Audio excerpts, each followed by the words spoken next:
Hi, இன்றைக்கி நம்ம இந்த வீடியோவில் என்ன பார்க்க போகிறோம்னாக்கும் 100 கோடி ரூபாய்க்கு மேலே வசூல் சாதனை செய்த தளபதி விஜய் நடித்த திரைப்படங்கள் தான் இந்த வீடியோவில் பார்க்க போகிறோம். வாங்க வீடியோக்குள்ளே போகலாம். முதல் நம்ம பார்க்க போகிறது இயக்குனர் சங்கர் இயக்கத்தில் விஜய், ஜீவா, ஸ்ரீகாந்த் நடிப்பில் கடந்த 2012ஆம் ஆண்டு வெளியான நண்பன் திரைப்படம் தான். நண்பன் திரைப்படம் உலக அளவில் சுமார் 100 கோடி ரூபாய்க்கு மேலே வசூல் செஞ்சுருக்கு. தளபதி விஜய் நடிப்பில் அட்லி இயக்கத்தில் 2016ஆம் ஆண்டு வெளியான படம் தான் தெறி திரைப்படம்.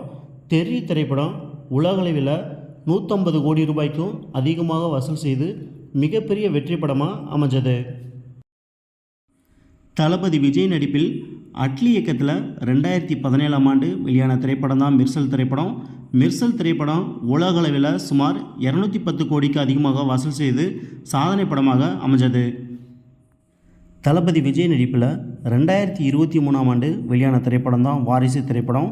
வாரிசு திரைப்படம் உலகளவில் சுமார் 250 கோடி ரூபாய்க்கு மேலேயும் வசூல் செய்து மிகப்பெரிய வெற்றி படமாக அமைந்தது. இயக்குனர் ஏஆர் முருகதாஸ் இயக்கத்தில் தளபதி விஜய் நடிப்பில் 2018ஆம் ஆண்டு வெளியான திரைப்படம் தான் சர்கார் திரைப்படம். சர்கார் திரைப்படம் உலகளவில் சுமார் 250 கோடி ரூபாய்க்கு மேலே வசூல் செய்து மிகப்பெரிய வெற்றி படமாக அமைஞ்சது. நெல்சன் இயக்கத்தில் விஜய் நடித்து 2022ஆம் ஆண்டு வெளியான திரைப்படம் தான் பீஸ்ட் திரைப்படம். பீஸ்ட் திரைப்படம் உலகம் முழுவதும் சுமார் 220 கோடிக்கும் மேலே வசூல் செய்து மிகப்பெரிய வெற்றி படமாக அமைஞ்சது.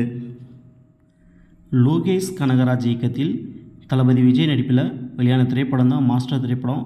மாஸ்டர் திரைப்படம் உலகம் முழுவதும் சுமார் 250 கோடி ரூபாய்க்கு மேலே வசூல் செய்து மிகப்பெரிய வெற்றி படமாக அமைஞ்சது. அட்லி இயக்கத்தில் விஜய் நடிப்பில் 2019ஆம் ஆண்டு வெளியான திரைப்படம் தான் பிகில் திரைப்படம். பிகில் திரைப்படம் உலகம் முழுவதும் சுமார் 300 கோடி ரூபாய்க்கு மேலே வசூல் செய்து சாதனை படமாக அமைஞ்சது. பிகில் திரைப்படம் விஜயின் சினிமா வாழ்க்கையில் 300 கோடி கிளப்பில் இணைந்த முதல் படம் என்பது குறிப்பிடத்தக்கது. பல்வேறு பிரச்சனைகள், அரசியல் அழுத்தங்களை தாண்டி வினோத் இயக்கத்தில் தளபதி விஜய் நடிப்பில் வெளியான திரைப்படம் தான் ஜனநாயகன் திரைப்படம். தளபதியோட கடைசி படமான ஜனநாயகன் திரைப்படம் தியேட்டருக்கு வர்றதுக்கு முன்னாடியே ஆன்லைனில் வெளிவந்திருந்தாலும் கூட திரும்பவும் தியேட்டரில் ரிலீஸ் ஆகி உலகம் முழுவதும் சுமார் 300 கோடிக்கு மேலே வசூல் செய்து மிகப்பெரிய வெற்றி படமாக அமைஞ்சது. விஜய் நடிப்பில் வெங்கட் பிரபு இயக்கத்தில் 2024ஆம் ஆண்டு வெளியான திரைப்படம் தான் தி கோட் திரைப்படம். தி கோட் திரைப்படம் உலகளவில் மொத்தம் 460 கோடி ரூபாய்க்கு மேலே வசூல் செய்து மிகப்பெரிய வெற்றி படமாக அமைஞ்சது. லோகேஷ் கனகராஜ் இயக்கத்தில் விஜய் நடிப்பில் வெளியான திரைப்படம் தான் லியோ திரைப்படம். லியோ திரைப்படம் உலகளவில் சுமார் 600 கோடி ரூபாய்க்கு மேலே வசூல் செய்து விஜய் நடித்த படங்களிலே மிக அதிக வசூல் செய்த திரைப்படமாக இப்போ வரைக்கும் முதலிடத்தில் இருக்குது.